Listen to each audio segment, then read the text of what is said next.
Bolo voulait devenir le plus fort au monde. Alors, il a fait ce que personne n'osait. Il s'est injecté le venin de 5 insectes différents. 5 poisons, un seul objectif, la puissance absolue. Mais, un jour, tout a basculé. Il a été jeté dans le fleuve jaune. Sa femme a sauté pour le sauver, sans réfléchir. Par miracle, ils survivent. Ils sont recueillis par une guérisseuse reculée dans les montagnes. Elle extrait le poison.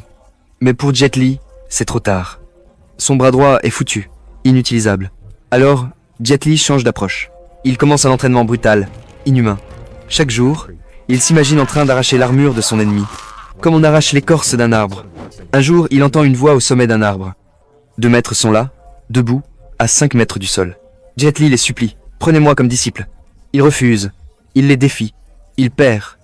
Mais il revient, chaque jour, encore et encore. Il tombe, il se relève, il devient plus rapide, plus précis, plus fort. Mais pendant ce temps, sa femme le cherche. Et quand elle le retrouve, il est devenu fou. Il parle seul, saute sur les falaises, se fracasse des jarres sur le crâne. Elle tente de le réveiller, de lui dire la vérité. Mais il ne veut rien entendre. Alors, elle part seule sauver leur fils. Mais elle est capturée et enterrée vivante. Jet Li la prend trop tard. Il court, il creuse, il hurle. Mais elle ne respire plus. Il a gagné en force, mais il a tout perdu.